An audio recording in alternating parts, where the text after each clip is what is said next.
Ya, koalisi anti utang itu adalah satu koalisi dari berbagai organisasi, gerakan sosial, organisasi petani, organisasi buruh, organisasi perempuan, lembaga swadaya masyarakat yang memiliki satu concern ya terhadap isu-isu yang terkait dengan utang pemerintah, utang negara, baik itu utang luar negeri maupun surat berharga negara sekarang yang mulai menjadi masalah besar di bangsa ini. Kami dibentuk di tahun 2000 ya, dalam konteks saat itu ya, gerakan yang besar untuk menolak keberadaan Consultative Group on Indonesia, satu konsorsium yang terdiri dari kreditor bilateral dan multilateral yang berkumpul setiap tahun di Indonesia untuk menyalurkan pinjaman-pinjaman luar negeri baru kepada pemerintah Indonesia dan mendorong ya agenda-agenda neoliberalisme ya, agenda-agenda privatisasi, liberalisasi dan lain-lain sebagai syarat dari pinjaman luar negeri dari pihak kreditor. Nah, disitulah setiap tahun biasanya koalisi anti utang mengadakan satu aksi besar ya, bersamaan dengan pertemuan CGI di Jakarta biasanya diadakan. Kalau kita lihat komposisi struktur utang pemerintah ya, itu ada 2.178 triliun per Agustus 2013. Sebagian besar utang pemerintah sekarang berasal dari surat berharga negara, ya, yaitu satu instrumen yang mulai muncul pasca reformasi 97-98. Sebelumnya kita tidak mengenal utang pemerintah dalam bentuk surat berharga negara. Semua utang pemerintah adalah dalam bentuk utang luar negeri. Nah, sekarang pertumbuhan utang pemerintah dari surat berharga negara itu melonjak sangat tinggi dibandingkan dengan utang luar negeri. Meskipun utang luar negeri masih menempati posisi yang signifikan, sekitar 700 sampai 800 triliun dari total utang pemerintah saat ini. Kalau tergantung ya, kalau misalnya utang luar negeri itu kan disalurkan untuk dua sektor ya, dua jenis ya, satu utang program, satunya lagi utang proyek. Nah, utang program itu biasanya digunakan atau dicairkan, diterima dalam bentuk cash ya, untuk dipergunakan oleh pemerintah melakukan perubahan kebijakan ya, dalam sektor perekonomian di Indonesia. Misalnya utang program dari Bank Dunia untuk mendorong agar pemerintah Indonesia membuat satu regulasi di bidang investasi yang isinya adalah melakukan atau mendorong liberalisasi investasi di Indonesia gitu, melalui pembentukan Undang-Undang Nomor 25 Tahun 2007 atas dari utang dari Bank Dunia. Nah, karakteristik utang program ini sejak reformasi banyak digunakan untuk mendorong agenda-agenda itu ya, bukan hanya pada sektor investasi tapi juga pada sektor perdagangan ya, pada sektor keuangan, misalnya dengan membentuk undang-undang bank sentral, undang-undang perbankan ya, undang-undang otoritas jasa moneter dan sebagainya gitu. Nah, utang proyek ya, itu digunakan untuk membangun ya proyek-proyek yang sudah ditentukan oleh pemerintah maupun oleh pihak kreditor, misalnya bangun jembatan, bangun pembangkit listrik ya, proyek yang umumnya banyak untuk proyek-proyek infrastruktur. Nah, kalau kita lihat tren dari pencairan utang luar negeri itu ya, sebagian besar sebenarnya kalau dalam penelitian kami, utang program pada mulanya ya, sejak tahun utamanya sangat meningkat sejak tahun 2004 ya, 2003-2004 sampai 2009 terjadi peningkatan volume dari utang program. Itu artinya apa? Artinya bahwa pada periode itu sebenarnya agenda-agenda liberalisasi ya, baik itu liberalisasi di sektor keuangan, perdagangan, investasi yang didorong melalui pembuatan undang-undang itu terjadi sangat tinggi ya, tingkat apa namanya penyaluran utang program beriringan atau sejalan dengan semakin banyaknya regulasi-regulasi yang dibuat oleh pemerintah untuk mendorong keterbukaan ekonomi di Indonesia, ya, baik di sektor investasi maupun sebagainya. Nah, sementara utang proyek, volume pertumbuhan utang proyek itu tidak terlalu signifikan dibandingkan utang program tadi. Baru kalau kita bisa temukan ya perkembangan atau pertumbuhan utang proyek meningkat sejak tahun 2009-2010 sampai sekarang. Nah, itu artinya program reformasi struktural dijalankan terlebih dahulu gitu ya, dengan mendorong, merubah atau membuat undang-undang baru yang mendukung agenda-agenda liberalisasi, baru kemudian utang proyek disalurkan dalam jumlah yang cukup besar. Ada dua hal yang setidaknya kita harus waspadai dari peningkatan utang atau penarikan utang-utang baru ini. Pertama, secara ekonomi, pertumbuhan atau penambahan utang pemerintah itu akan mengakibatkan kebijakan anggaran kita, kebijakan fiskal kita itu menjadi timpang. Karena apa? Karena anggaran kita kemudian sangat tergantung pada pembiayaan dari utang, ya, baik utang luar negeri ataupun penerbitan surat berharga negara. Nah, ini dilakukan sejalan dengan kebijakan defisit anggaran ya, yang dibuat setiap tahun. Jadi anggaran kita selalu didesain defisit agar bisa menampung utang-utang baru. Nah, selain penambahan utang-utang baru yang menyebabkan berakumulasinya utang pemerintah, juga menimbulkan beban dalam pembayaran. Ya, misalnya tahun 2013 akibat pertumbuhan atau penambahan utang-utang baru itu kita anggaran belanja pemerintah, anggaran belanja negara ya, sekitar 25-30%-nya kita alokasikan untuk pembayaran cicilan pokok dan bunga utang dalam dan luar negeri. Sekitar 300 triliun ya direncanakan di tahun 2013 ini kita mengalokasikan APBN kita untuk membayar utang.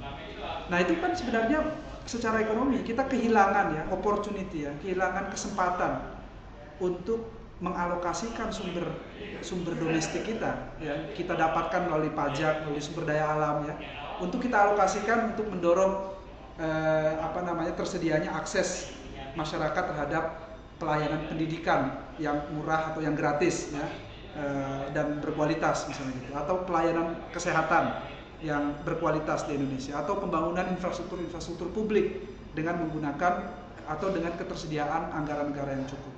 Nah, ini tidak bisa terjadi karena pemerintah dipaksa terus ya untuk melakukan efisiensi ya dalam anggarannya dengan memotong belanja-belanja sosial, subsidi dan lain-lain, tetapi secara terus-menerus dan secara konsisten mengalokasikan sebagian besar sumber daya dalam APBN untuk pembayaran utang. Itu secara ekonomi saya kira sesuatu yang tidak bisa kita biarkan situasi ini, gitu. Karena dampaknya akan sangat luas bagi peningkatan jumlah kemiskinan, ya, terbatasnya akses masyarakat terhadap pelayanan publik, lalu kemudian ketimpangan sosial dan ekonomi akibat dari anggaran negara yang tidak cukup ya untuk dialokasikan bagi masyarakat. Nah, yang kedua, saya kira juga implikasinya secara politik ya, semakin meningkatnya intervensi dari pihak negara lain atau pihak-pihak kreditor ya terhadap pembuatan atau perumusan kebijakan-kebijakan pembangunan di Indonesia. Ya, misalnya karena kita terlalu banyak ya tergantung pada utang luar negeri, pada pihak kreditor, sementara pihak kreditor itu mensyaratkan ya berbagai agenda kebijakan-kebijakan liberalisasi dalam penyaluran utangnya, maka implikasinya pemerintah tidak memiliki ruang ya yang cukup bebas, yang mandiri untuk mendesain arah pembangunan ekonomi politiknya sesuai dengan kepentingan nasionalnya dan sesuai dengan kebutuhan rakyatnya. Jadi misalnya tadi ya, karena utang Bank Dunia untuk pemerintah disalurkan untuk mendorong pemerintah atau meminta pemerintah membuat undang-undang penanaman modal yang merugikan kepentingan ekonomi di Indonesia. Nah, misalnya pemerintah mendapatkan utang dari Bank Dunia juga untuk mendorong pemerintah membuat undang-undang di bidang sumber daya air yang melegalisasi praktek privatisasi air di Indonesia. Nah, jadi ruang kebijakan yang sangat yang diintervensi ya oleh pihak pemberi utang karena kita memiliki ketergantungan yang sangat besar. Nah, itu saya kira hal-hal pokok ya, dimana kalau kita tidak mewaspadai persoalan utang ini, kita akan mengalami satu kemunduran itu sebagai sebuah bangsa.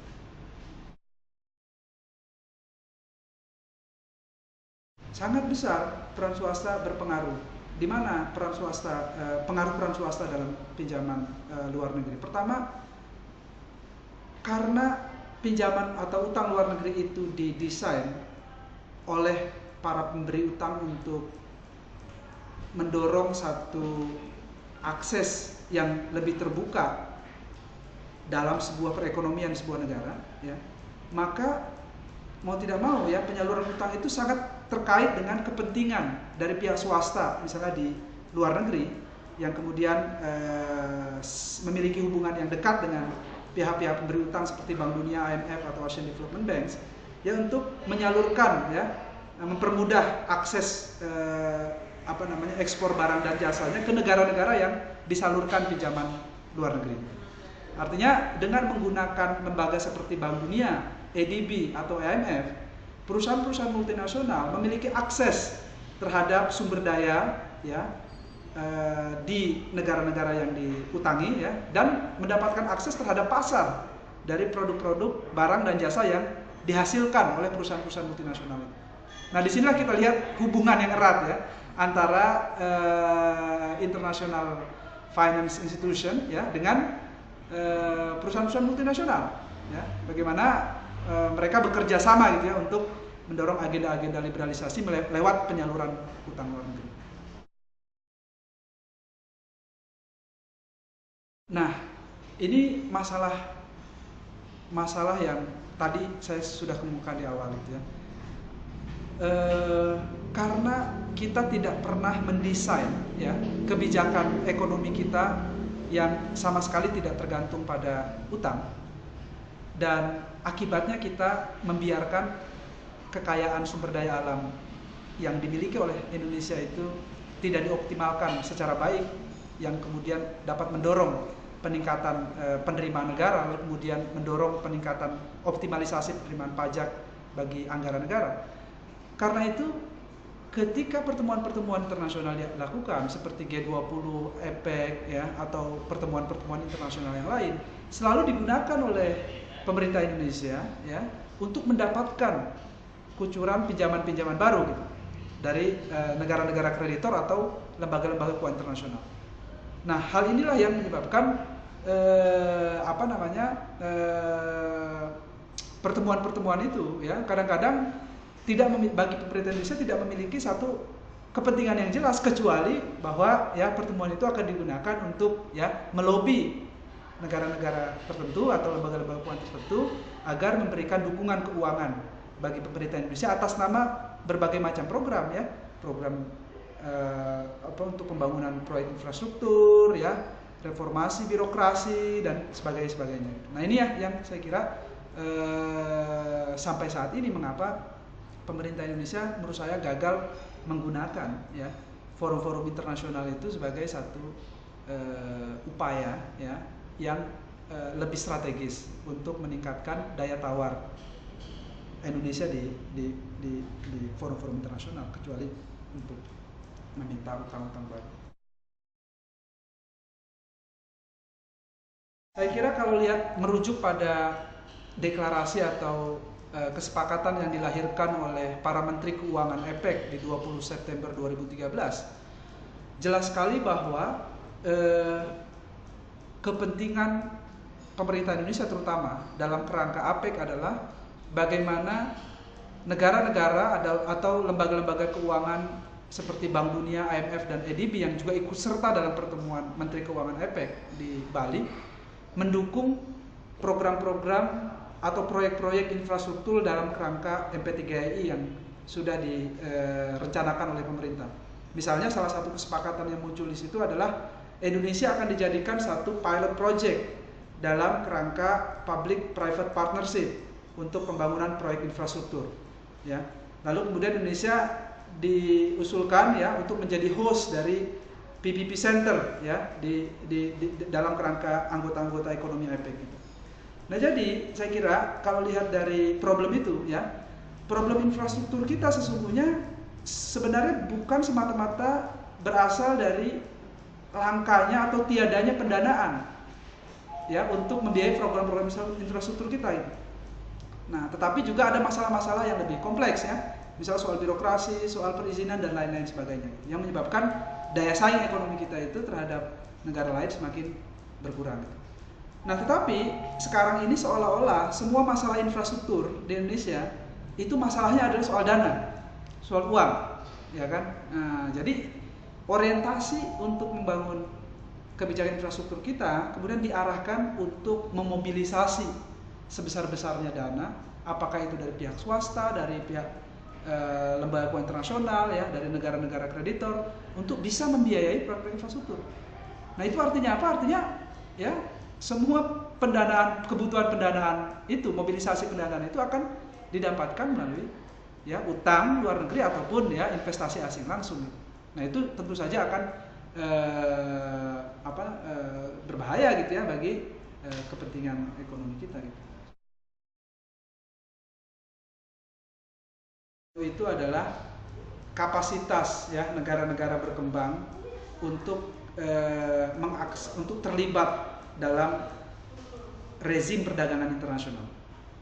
Kapasitas itu ya, kapasitas yang dimaksud adalah negara-negara berkembang umumnya ya harus melakukan serangkaian perubahan-perubahan kebijakan dan serangkaian persiapan-persiapan yang akan menunjang dirinya untuk bisa ikut berkompetisi dalam rezim perdagangan global. Ya.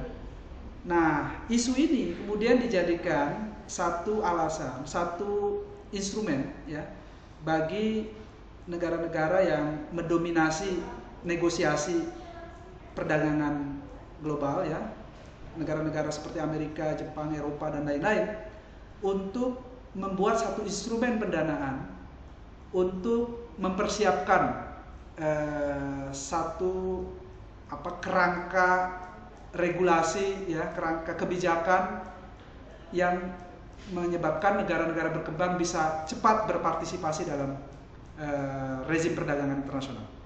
Nah, itu yang disebut sebagai aid for trade ya. Jadi bantuan yang diberikan kepada negara-negara seperti Indonesia misalnya untuk membuat perubahan-perubahan misalnya dalam konteks WTO ya. Salah satu isu yang kemudian akan dimunculkan adalah soal trade facilitation, ya.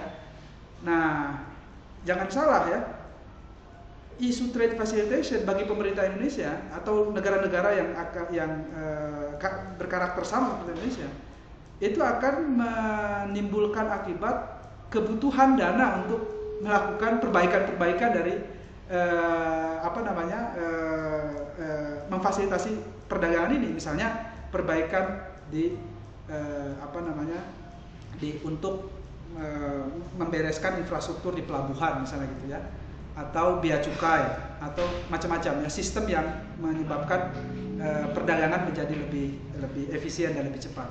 Nah ini kan akan keluar dengan kebutuhan dana gitu ya, yang itu akan saya kira ya selain ya isu ini akan menjadi satu isu yang keras antara negara berkembang dengan negara industri maju di WTO, tetapi bagi negara-negara seperti Indonesia itu akan menjadi beban tambahan karena lewat perjanjian itu akan banyak utang-utang baru yang akan masuk ke sini.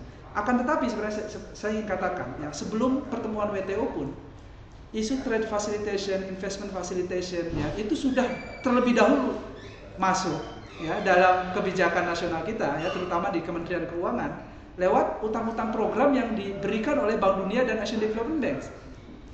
Ya, jadi sejak tahun 2010 ya, utang-utang Bank Dunia dan ADB itu praktis diorientasikan untuk mendorong kebijakan-kebijakan trade facilitation, ya, investment facilitation dan connectivity dalam pengertian infrastruktur.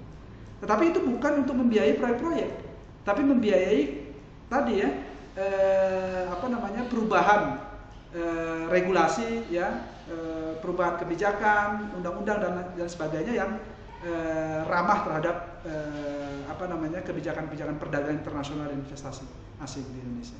Jadi sebenarnya ya, sebelum WTO pun Bank Dunia sudah masuk terlebih dahulu ya, dan ADB untuk membiayai, untuk memberikan utang pada pemerintah, dan saya kira pertemuan WTO besok ya itu akan menjadi semacam menegaskan ya bahwa isu trade facilitation ya bagi pemerintah Indonesia kemudian bukan isu yang baru gitu ya, karena sebelumnya mereka sudah akrab duluan gitu dengan Bank Dunia dan ADB.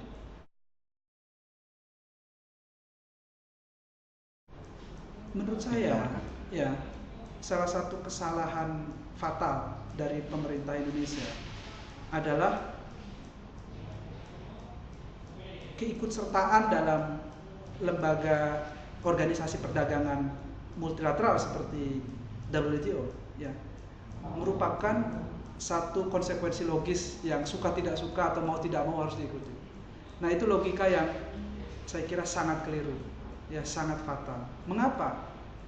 Semua negara-negara yang sekarang mengalami perdagangan yang maju ya, di mana negaranya berhasil meningkatkan daya saing perdagangannya secara baik, Eropa, Amerika, Jepang, Korea Selatan, Cina, tidak ada negara-negara yang saya sebutkan itu ya yang memulai satu strategi perdagangan internasional mereka dengan ya membiarkan sektor perekonomiannya tidak dilindungi atau tidak diproteksi.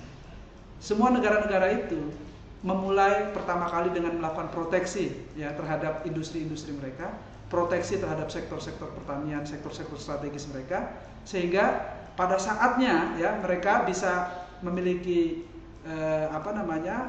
kemampuan ya untuk bisa masuk pada rezim-rezim perdagangan multilateral seperti WTO. Mereka mendapatkan keuntungan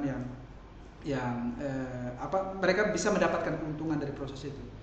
Tetapi saya kira itu yang pertama ya, itu yang pertama. Yang kedua, kesalahan berikutnya adalah ya bahwa kita merasa bahwa kesalahan kedua adalah kita sama sekali mengabaikan salah satu prinsip dasar, salah satu landasan filosofis yang paling dasar dalam kebijakan, dalam paradigma ekonomi kita, tentang bagaimana kita mengatur perekonomian kita. Kalau kita merujuk pada konstitusi ya, pasal 33 Undang Dasar 1945, maka sesungguhnya apa yang sedang dilakukan oleh pemerintah ini ya, melalui perdagangan bebas ya, melalui kerjasama perdagangan bebas baik dalam lingkup kawasan maupun dalam kerangka WTO, merupakan tindakan yang subversif terhadap konstitusi negara Republik Indonesia. Mengapa demikian? Karena tentu saja prinsip atau nilai-nilai yang terkandung di dalam semangat perjanjian-perjanjian WTO ataupun perjanjian free trade agreement dalam konteks kawasan maupun antar negara itu bertentangan dengan prinsip-prinsip ya yang dianut atau diyakini oleh pemerintah Indonesia.